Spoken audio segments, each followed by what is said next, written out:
Alors nous, Dassault Systèmes, on est éditeur de logiciels, on permet à nos clients industriels de numériser leurs produits. Ça va de l'avion à la voiture ou à la bouteille de shampoing, donc des produits très complexes ou des produits plutôt simples d'un point de vue forme. Nos clients industriels se sont toujours inspirés de la nature, hein, c'est pas nouveau. Quand on voit un nez de Shinkansen par exemple, on se rend bien compte que les idées ont été prises dans l'environnement dans lequel on vit. Et avec le numérique, on est à une phase où on peut, au-delà d'optimiser le produit, l'inscrire dans la vie. Et c'est ce qu'on est en train de faire dans les grands investissements de Dassault Systèmes, c'est-à-dire que pendant 30 ans, on a investi dans le numérique au service de l'industrie pour toujours faire des produits plus performants, plus rapides, plus économes, etc. Les 20 prochaines années d'investissement de Dassault Systèmes, elles sont au service de l'homme et de la nature. C'est-à-dire numériser non seulement le produit, mais le numériser pour qu'il soit en contexte de son environnement.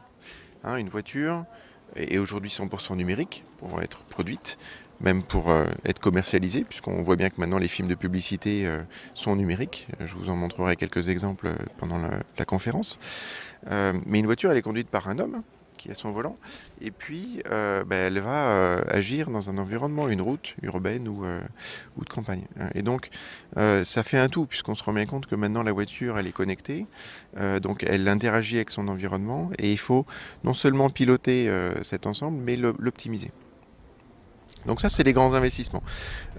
Donc la nature, c'est les villes, c'est les sols, c'est les sous-sols, pour anticiper les grands enjeux de demain vis-à-vis des ressources naturelles notamment. Donc on a racheté une société qui s'appelle Gemcom, canadienne, numéro 1 mondial dans le secteur, pour optimiser dans les domaines miniers et pétroliers.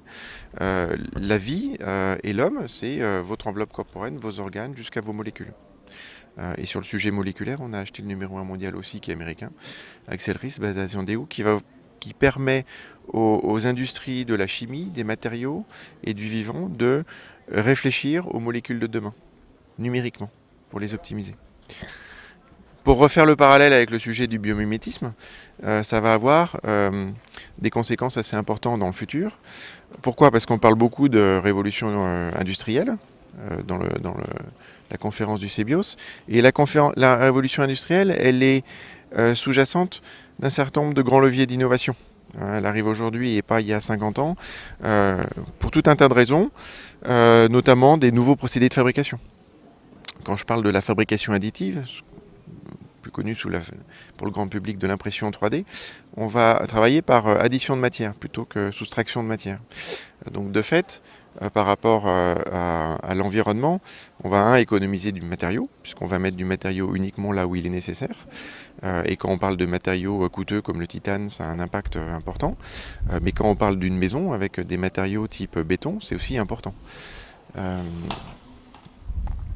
Et tout ça, ça doit s'optimiser et se simuler. Donc le numérique est extrêmement important, puisqu'on va, dans cette révolution de la fabrication additive, imaginer de nouveaux matériaux, tout est à venir, jusqu'à des matériaux vivants, c'est-à-dire on va être capable de construire des produits avec des matériaux vivants, un produit pouvant être un de vos organes, qui sera compatible avec votre corps puisqu'il sera issu de vos cellules souches, et il sera exactement à la forme de votre organe défaillant puisqu'il aura été scanné et numérisé, puis implanté. Donc ça, c'est des projets de recherche, mais ça arrivera dans quelques années. Aujourd'hui, dans nos projets lab, on incube déjà une start-up qui le fait et qui est capable de scanner votre organe pour pouvoir l'imprimer après l'avoir designé en 3D et servir de banc de test.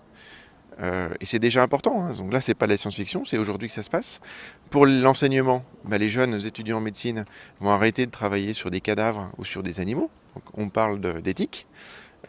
Et donc ça, c'est quand même assez important. Donc sur des collections d'organes génériques, voire sur des collections d'organes qui représentent un certain nombre de pathologies.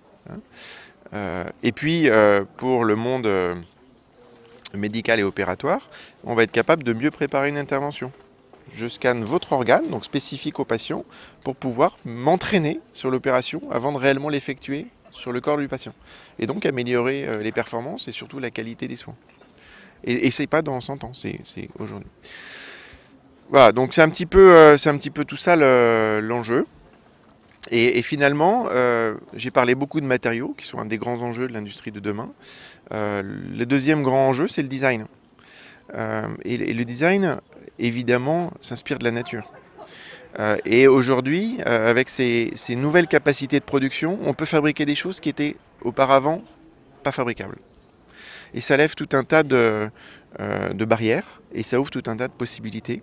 Et le biomimétisme inspire les designers pour les produits du futur, qui vont être plus performants, plus économes en énergie, qui pourraient être à énergie positive quand on parle de maison, assez simplement, puisqu'on va être capable de fabriquer une forme de maison en fonction de son emplacement, en fonction du nombre d'habitants, en fonction du matériau local, avec par exemple des robots. Et donc la maison sera du coup faite sur mesure, plutôt que les maisons qui sont produites entre guillemets avec des plans ancestraux et à renfort de matériaux et donc de gâchis finalement dans le procédé. On voit bien comment aujourd'hui une maison est fabriquée. Ça met des mois et on fait, on refait. Souvent on casse des choses qui avaient déjà été faites parce qu'on avait oublié le passage d'un tuyau d'évacuation ou etc. Quand on pense fabrication additive assistée par un robot et donc projet numérique, je vais du coup optimiser la matière que je vais déposer en évidant, en faisant des structures lattices par exemple à l'intérieur des murs. Je vais en profiter pour y inscrire tous les tuyaux d'évacuation, les passages de câbles, et tout ça d'une seule traite. D'accord. Donc voilà un petit peu pourquoi Dassault Systèmes. Grâce au biomimétisme. Tout à fait, et voilà pourquoi Dassault Systèmes intervient dans ce séminaire pour finalement partager ce que le numérique peut apporter au biomimétisme et quels sont les grands enjeux de demain que l'on va pouvoir probablement mieux résoudre avec le numérique, donc le numérique au service de l'homme.